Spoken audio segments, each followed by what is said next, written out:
I took the security job because it sounded like the easiest work in the world. 12 hours, overnight, in an office building that emptied out by 7. Walk the floors every 2 hours, check the doors, sign the log, bring a book, bring headphones, bring whatever you needed to get through the night. My supervisor, Terry, a heavyset man in his 50s who had been doing this for 20 years and had the calm of someone who had genuinely stopped being surprised by anything, told me on my first day that in 4 years at this building he had never once had an incident worth reporting. "Boring is good," he said. "Boring means you're doing it right." I started the first week of September. The building was 12 stories, glass and steel, the kind of anonymous corporate structure that could be anywhere in any mid-sized city. Financial services firm on floors 1 through 6, a legal company on 7 and 8, some kind of consulting group on 9 through 11, and the 12th floor. Executive suites, boardroom, the kind of carpet that costs more per square foot than my monthly rent, which I was told to check once per shift and otherwise leave alone. The routine was simple. I'd start at 8 p.m. when the last of the cleaning crew left.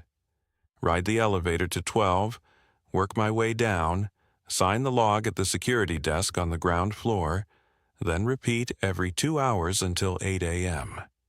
12 floors, twice a night. Nothing to report. For the first 2 weeks, that's exactly what it was. The first thing I noticed was on a Thursday in the 3rd week. Floor 7, the legal company. Open plan mostly, a row of offices along the window side, a kitchen and a conference room in the back. I'd been through it a dozen times and could walk it half asleep, which, by that point, I nearly was.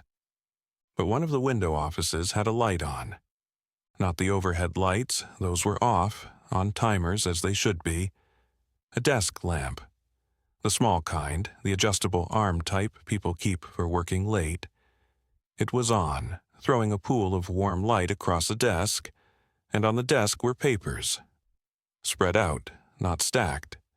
The way papers look when someone has been working through them. I went in. The office was empty. The name on the door was a partner's name I recognized from the building directory. I turned off the lamp. I noted it in my log as light left on, 7th floor east office, and moved on. In the morning, I mentioned it to Terry. He nodded slowly. Happens sometimes. People work late, forget to shut things down. I said the cleaning crew should have caught it. He shrugged and said they weren't thorough on 7. I let it go. The following Thursday, the same lamp was on. Same desk, same papers, or papers arranged the same way. I couldn't tell if they were literally the same documents. I turned it off again, logged it again. The Thursday after that, I turned it off at 10 p.m. At my 2 a.m. pass through the same floor, it was on again. I had been in the building the entire time. I had not seen anyone. The access log at the main entrance showed no entries after 8 p.m. I pulled the camera footage myself. I had access to the security system as part of the job. Not to review historical footage without cause, technically, but I had the login and I used it. The system covered every floor. 12 cameras on 7 alone. Good coverage, motion-triggered recording. I pulled the footage for the previous Thursday, starting from 8 p.m. when I'd arrived. The lamp was already on at 8 p.m. Someone had left it on before I started my shift. The cleaning crew coming through around 6 should have turned it off. They were supposed to, it was in their checklist, but clearly hadn't. Then I kept watching. 10 p.m. I appeared on the footage and turned it off. 10:03 p.m. I left the floor. At 10:09 p.m. the lamp came on. There was no one in the frame. The motion trigger hadn't fired, no recording gap, no indication of movement. Just the lamp off and then the lamp on. 6 minutes after I'd turned it off, with no one visible in the room. I watched it 4 times. Then I went looking through the rest of the 7th floor footage, week by week, and I found something I hadn't been looking for.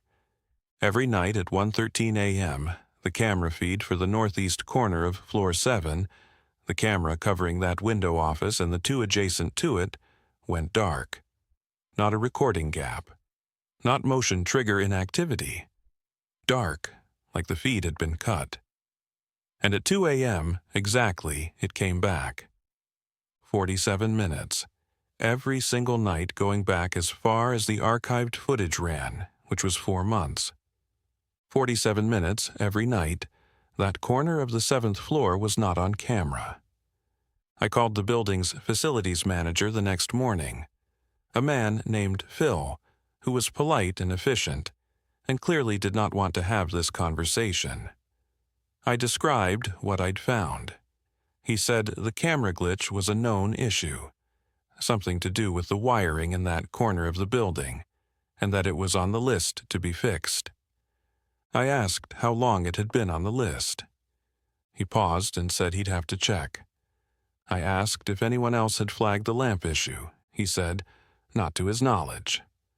I asked if there was any reason someone might need access to floor 7, outside of business hours, that wouldn't show up in the main entrance log. A longer pause. He said all after-hours access was logged and accounted for. He said it in the specific flat way that means the conversation is over. I went back to work that night. I did my 10 p.m. pass. I turned off the lamp on 7, stood in the doorway and looked at it for a moment, then went back to the elevator. At my 2 a.m. pass, I took the stairs instead of the elevator. Quietly, which is not something I'd done before. The lamp was on. The papers on the desk had been moved, reorganized, stacked now, where before they'd been spread. And the office had a smell I hadn't noticed before. Recent coffee. The kind of smell that lingers for 20 minutes, maybe 30, after the cup is gone. I stood in the doorway of that office at 2 a.m.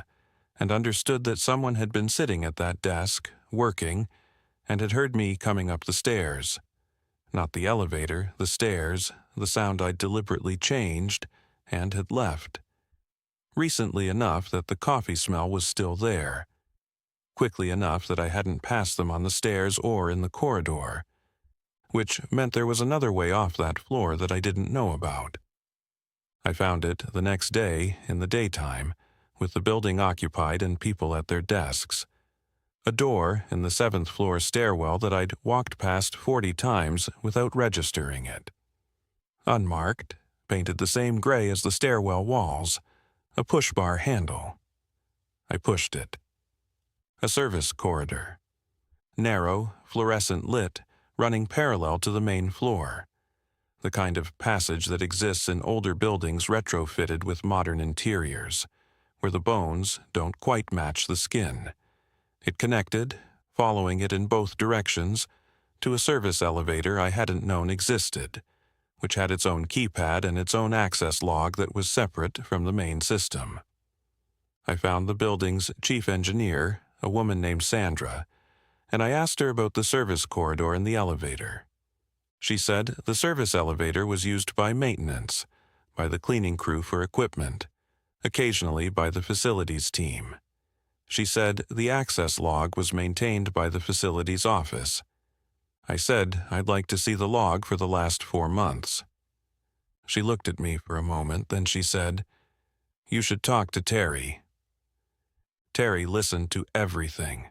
The lamp, the footage, the 47-minute gap, the service corridor, the coffee smell. He listened the way he did everything, calmly, without surprise. When I finished, he was quiet for a moment. Then he said, "How long have you been pulling camera footage?" I said a few weeks. He said, "You know you're not supposed to do that without an incident report." I said I understood. He said, "I'm going to need you to write up what you found, formally, all of it." I did. I wrote a 6-page incident report and submitted it the following morning. A week later, I was called into a meeting with Terry, Phil from facilities, and a man from the legal company on 7 whose name I was given, but who didn't offer his hand when I came in. They told me the access log for the service elevator had been reviewed and that all entries were accounted for. They told me the camera issue on 7 was a wiring fault being addressed.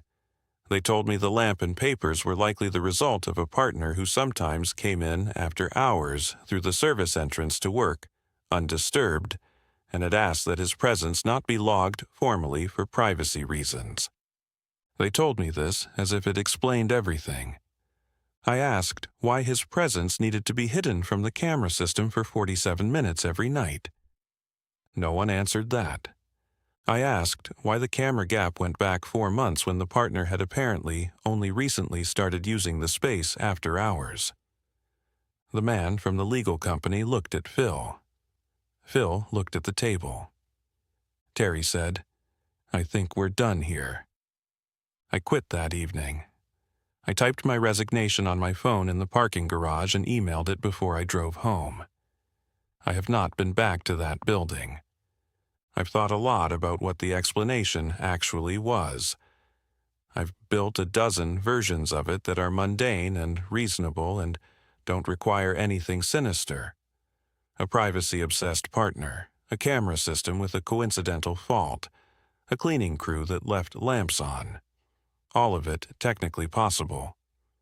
But here's what I keep coming back to. Whoever was in that office on 7 heard me coming up the stairs when I'd always taken the elevator. They adjusted. In real time, that night, they knew I'd changed my pattern and they responded. That's not a partner working late who doesn't want to be disturbed. That's someone who had been paying attention to me for long enough to notice when I did something different. And the 47-minute gap. Every night, without exception, the same window of time, for at least 4 months before I arrived. Whatever was happening in that corner of floor 7, it wasn't new, it was established. It had a schedule. I don't know what it was. I've made peace with not knowing, mostly. What I haven't made peace with is the 4 months before me. The guard I replaced, Terry said he'd moved on to another position, didn't give details. I've thought about whether he filed an incident report too, whether he had the same meeting with the same people and came to a different conclusion than I did, whether he's still not knowing, somewhere, or whether he found out. If you work nights in any building, any industry, any city, here's what I'll tell you. Learn your building's camera system. Know its gaps. Not because something is necessarily hiding in them, but because a gap that exists on a schedule is not a technical fault. Technical faults are random. Schedules are intentional. And if something in your building changes when you change, if a pattern that existed before you arrived adjusts itself around your habits, pay attention to that. That's not a coincidence you can file away. Something that adjusts to you has been watching you long enough to know what's normal. That's the part that stayed with me. Not the lamp, not the papers, not the smell of coffee at 2 a.m. The moment on the stairs when I realized that something in that building knew I'd taken a different route and had already left.